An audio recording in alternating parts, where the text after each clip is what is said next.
नमस्कार। सनातन विचार श्रृंखला में आपका स्वागत है। यह कहानी थोड़े इतिहास में पीछे जाकर के पढ़ना पड़ेगा। ईसा से 600 वर्ष पूर्व, लगभग आज से 2600-2700 साल पहले भारत में कुल 16 महाजनपद थे। उनमें से एक महाजनपद था वत्स। उसके केंद्र में एक शहर जिसका नाम कौशाम्बी वह आज भी है। वह शहर आज भी है और प्रयाग जिले में आता है। पुराने समय में कौशाम्बी की एक ऐसी महिमा थी कि यहाँ तक माना जाता था कि इस शहर जो ये शहर बसाया गया है वह स्वर्ग की महिमा को छोटा करने के लिए बसाया गया है, यानी कि स्वर्ग के वैभव को नीचा दिखाने के लिए बसाया गया है। ऐसा भी कहा जाता है कि कौशाम्बी समृद्धि की देवी का स्थान है और संपूर्ण पृथ्वी की कान का झुमका है। ऐसा कौशाम्बी के लिए जो पुराण हैं, पुराने ग्रंथ हैं, वे लिखते हैं। वहाँ पर पुराने काल में शतानीक नाम का एक राजा रहा करता था, जो पांडव परिवार से उत्पन्न हुआ था। जो कौरव पांडव थे जिनके बीच में महाभारत युद्ध हुआ था, तो पांडवों का वह संतानों में से एक था। वह जन्मेजय का पुत्र था और राजा परीक्षित का पोता था, इसलिए वह अभिमन्यु का परपोता था और उसके पूर्वज अर्जुन थे। उस शतानीक राजा के काफ़ी समय के बाद भी, इंतजार करने के बाद भी कोई संतान नहीं हुई, तो वह एक समय शिकार की धुन में इधर उधर घूम रहा था, तो जंगल में उसकी जान पहचान महर्षि शांडिल्य से हो गई। वह योग्य ऋषि यह जान करके कि इसको पुत्र की कामना है, उन्होंने उस राजा की रानी को रहस्यपूर्ण वेदों के मंत्रों से पवित्र किया हुआ एक प्रसाद दिया, जिससे उस राजा शतानीक के एक पुत्र पैदा हुआ जिसका नाम था शस्त्राणीक। उसके बाद राजा बहुत खुश हुआ। फिर समय के साथ शतानीक ने अपने बेटे शस्त्राणीक को प्रमुख राजकुमार बना दिया कि मेरे बाद में घोषणा कर दी कि मेरे बाद में यह राजकाज को संभालेगा और यही राजा बनेगा। इस प्रकार से वह परिवार का परिचय हुआ।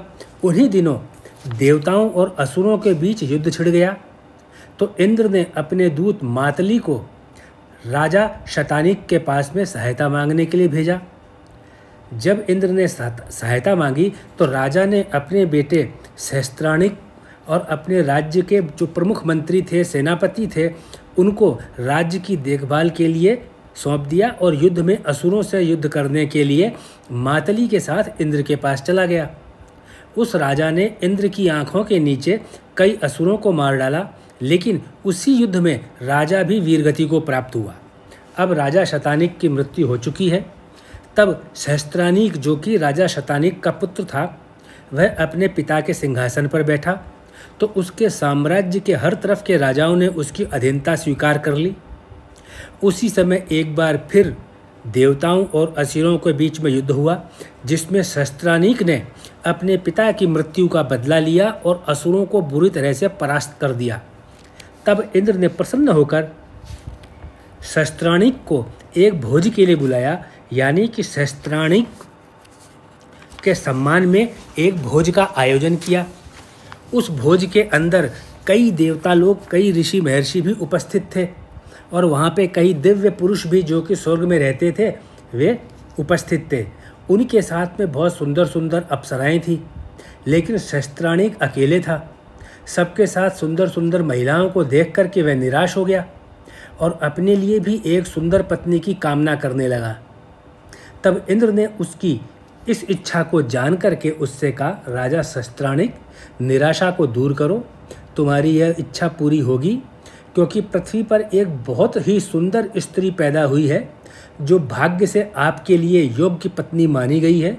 उसका जन्म आपसे विवाह करने के लिए ही हुआ है। और मैं जरा आपको, इंद्र ने बोला शस्त्राणिक को, मैं तुम्हारी और उस महिला की पूर्व जन्म की एक कहानी बता देता हूँ। वह इस प्रकार है। क्या है कि बहुत पहले मैं ब्रह्मा के दर्शन करने के लिए उनके दरबार में गया था, तो विधुमा नाम का एक देवता भी मेरे पीछे पीछे आया था। जब हम वहाँ थे तो अलम्बुषा नाम की एक अप्सरा ब्रह्मा जी से मिलने आई और उसका वस्त्र हवा में उड़ने लग गया, उसका शरीर दिखने लग गया। तो जो विधुमा था उसने अलम्बुसा जो अप्सरा थी उसको देखा और प्रेम में बह गया। अप्सरा ने भी जब विधुमा को देखा तो उसने भी उसके साथ में आंखें मिला ली और उसके रूप पर आकर्षित हो गई। यह सब ब्रह्मा जी ने भी देख लिया और क्रोध में आकर उन्होंने उन दोनों को, विधुमा नाम का देवता और अलम्बुसा नाम की अप्सरा को श्राप दे दिया कि तुम लोग बेशर्म हो, तुम लोगों का जन्म मृत्युलोक में होना चाहिए, तुम स्वर्ग में रहने के अधिकारी नहीं हो, अब वहाँ जाकर के पति पत्नी बनो, यह स्वर्ग में स्थान केवल तपस्वी लोगों के लिए है और तुम दोनों अपनी अपनी इंद्रियों के सुख को ही खोजते रहते हो, जाओ पृथ्वी पर जाकर के पति पत्नी का जीवन निभाओ और इंद्रिय सुख का भोग करो। इस प्रकार से इंद्र ने कथा जो थी सहस्त्राणिक को सुनाई और सहस्त्राणिक को बोला कि वह विधुमा तुम हो, तुम्हारा जन्म विधुमा का ही हुआ है और जो अप्सराओं का जन्म जो है अप्सरा थी उसका जन्म अयोध्या में राजा कृतवर्मन की बेटी के नाम पे हुआ है जिसका नाम मृगावती है। वह धरती पर आपकी पत्नी होगी और वह बहुत सुंदर स्त्री है। इंद्र के इन शब्दों से राजा का जो भावुक हृदय था उसमें प्रेम की ज्वाला भड़क उठी और वह अपनी होने वाली पत्नी मृगावती के सपने देखने लगा। यह उसी तरह से आग बह उठी जिस प्रकार से हवा से आग भड़कती है। तब इंद्र ने राजा को उत्सव खत्म होने के बाद में सम्मान के साथ रथ में बिठा करके स्वर्ग से विदा किया और वह अपनी राजधानी कौशाम्बी चला आया। लेकिन जैसे ही वह अपनी रास्ता शुरू कर रहा था, यात्रा रास्ते की शुरू कर रहा था, उसका ध्यान और मन होने वाली पत्नी मृगावती में ही खोया हुआ था। उसी समय स्वर्ग में एक सुंदर अप्सरा तिलोत्मा ने बहुत ही स्नेह से, जो कि इस राजा द्वारा असुरों को परास्त करने पर बहुत ही प्रसन्न थी, वह इसको धन्यवाद देना चाहती थी। उसने कहा, हे महान प्रतापी राजा, मुझे आपसे कुछ कहना है, कृपया करके एक क्षण रुक जाइए। लेकिन जो राजा सहस्त्राणिक था वह मृगावती के बारे में सोच रहा था, उसे केवल मृगावती का ही ध्यान था, इसलिए उसने अप्सरा तिलोत्मा के स्वर नहीं सुने और चला गया। इस पर अप्सरा जो तिलोत्मा थी उसने क्रोध में आकर के उसे श्राप दे दिया कि राजा, तू जिस मृगावती के लिए तूने मेरा अपमान किया है उससे तेरा विवाह तो होगा, लेकिन तू 14 वर्ष के लिए उससे अलग रहेगा, जिसके कारण तेरे को जो पीड़ा होगी वह तेरे को पता चलेगा कि एक नारी का सम्मान करने से टूटने के पीछे क्या भेद होता है।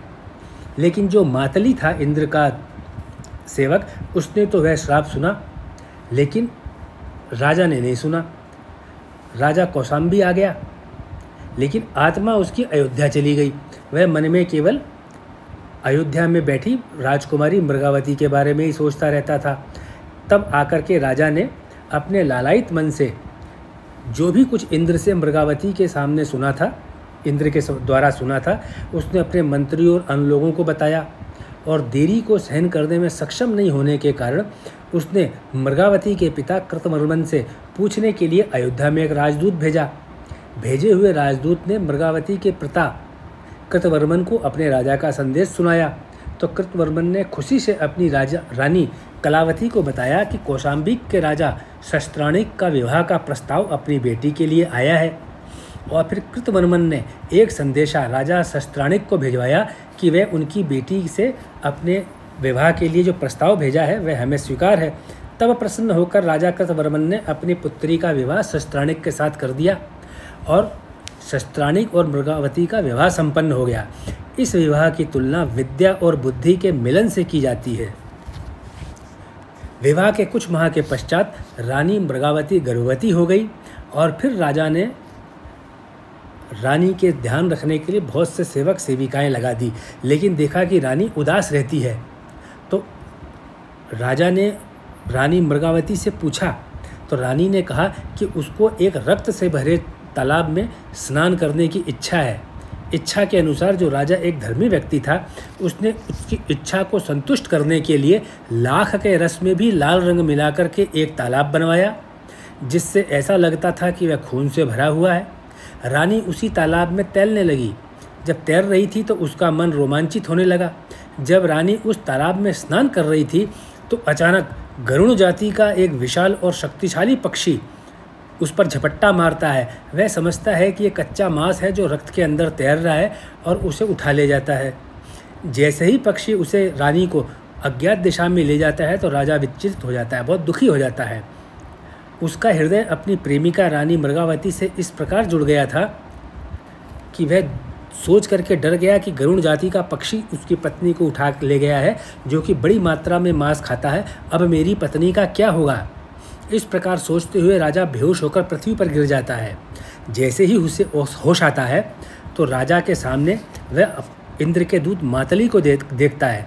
मातली उसको बताता है कि तिलोत्मा ने तुमको श्राप दिया था और अब तिलोत्मा जो है उसके श्राप के कारण शायद अब तुम्हारी पत्नी तुमसे 14 वर्ष दूर रहेगी। अब इसके ऊपर राजा जो शस्त्राणिक था वो ज़ोर ज़ोर से रोता है और समय का इंतज़ार करता है।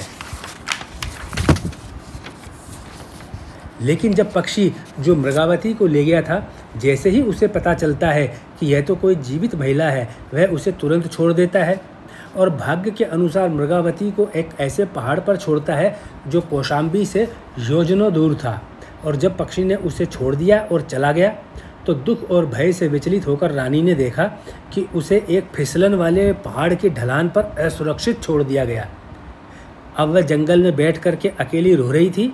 तभी एक विशाल सांप आता है और उसको निगलने के लिए तैयार हो जाता है। लेकिन भगवान शंकर की कृपा उसके ऊपर थी, तो इसलिए उसकी भविष्य में समृद्धि आरक्षित थी। अचानक एक देव पुरुष ने आकर के सांप को मार दिया। जैसे ही रानी ने देव पुरुष की तरफ देखा, वह तुरंत गायब हो गया।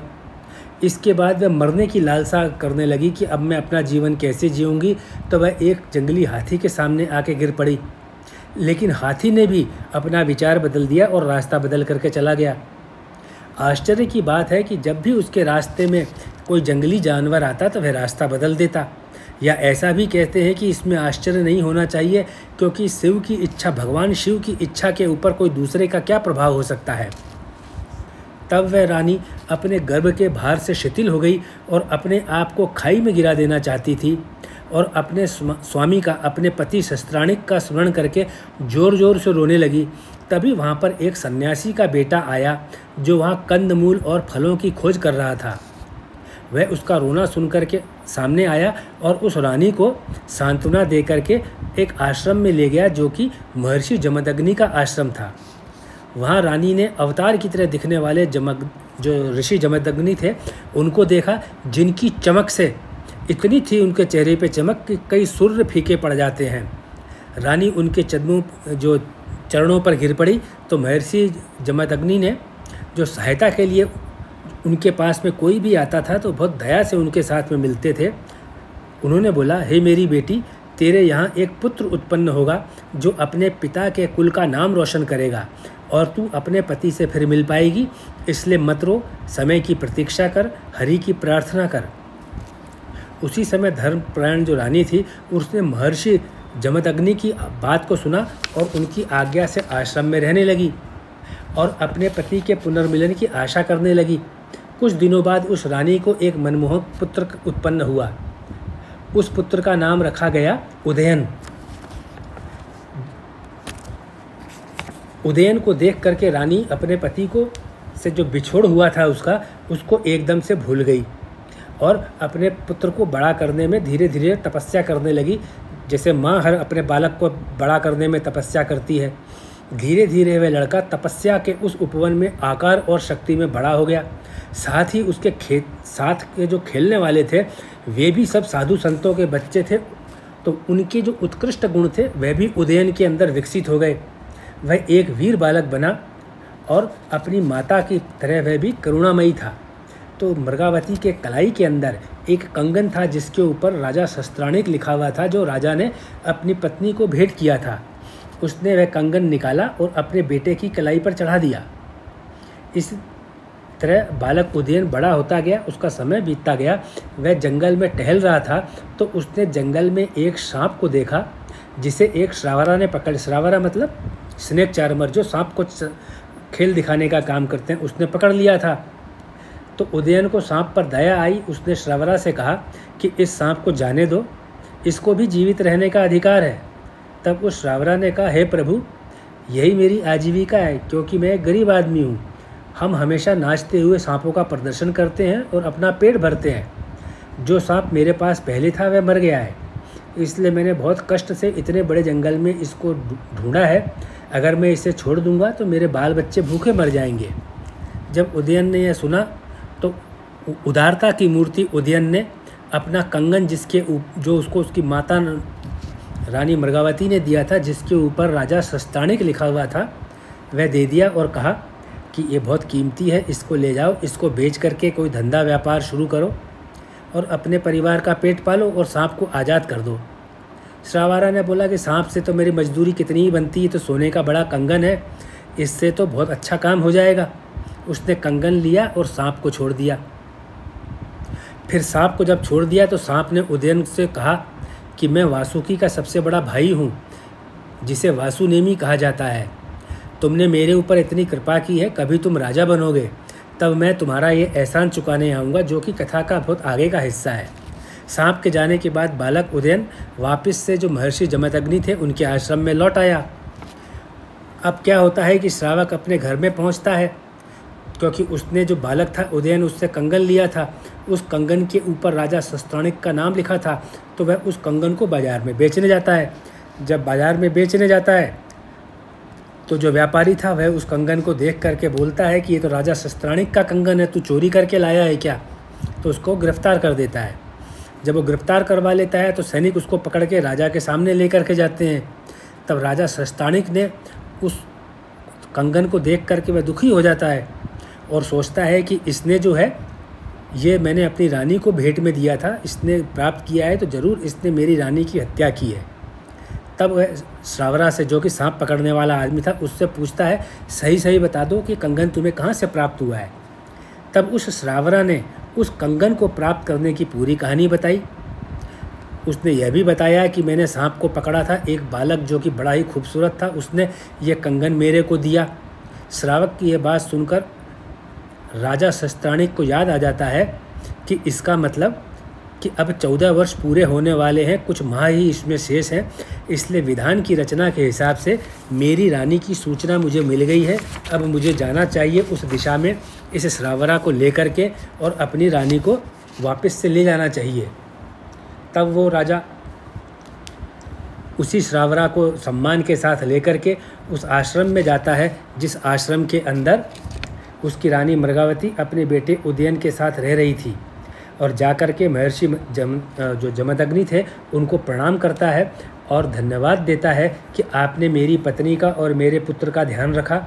और इस प्रकार से जो अप्सरा तिलोत्तमा ने अलम्बुसा अप्सरा को श्राप दिया था वह श्राप पूरा हो जाता है, और उस श्राप पूरा होने के बाद में राजा सस्तानिक को अपना बेटा उदयन और पत्नी मृगावती मिल जाती है। यह कथा जो कहानी है, कथा सरिता सागर, जो 11वीं सदी के अंदर कश्मीर के अंदर श्री सोमदेव भट्ट द्वारा लिखी गई थी, उस कहानी की एक बहुत बड़ी कहानी का एक छोटा सा हिस्सा है। इस कहानी के आगे उदयन की कहानी शुरू होती है, किस प्रकार उदयन ने अपने मित्रों के साथ मिलकर के राजकाज चलाया, जो कि बहुत अच्छी कहानी है। पूरी कहानी को संक्षिप्त में कर दें, आधे घंटे में पूरी कहानी को बता दें तो उसका भाव ख़त्म हो जाता है। जो कहानी जितने प्रयास से लिखी जाती है तो बेहतर यही होगा कि उसको टुकड़ों में छोटा छोटा करके बताया जाए, न कि एक पूरी कहानी को आधे घंटे के वीडियो में बना दिया जाए, क्योंकि ये साहित्य का विषय है, साहित्य का मजाक नहीं बनना चाहिए। आपने इस कहानी को सुना, आप इस कहानी के माध्यम से समझ सकते हैं कि आज के 1000 साल पहले भी भारतीयों को साहित्य में कितनी रुचि थी, भारतीय समाज शिक्षा के प्रति कितना लगाव रखता था। ये सारी कथाएं, ये सारे लिखने के तरीके इस भाव को, इस समाज की उत्कृष्टता को, हमारे सनातन समाज की आभूषण को बताते हैं कि हम लोगों ने शिक्षा को एक बहुमूल्य आभूषण की तरह स्वीकार किया था। ये सारा कहानी का सार यही कहता है। बाकी जो आपने अभी ये कथा सुनी, अपना बहुमूल्य समय दिया, मैं उसका आपके लिए आभारी हूँ और आपको बहुत बहुत धन्यवाद देता हूँ।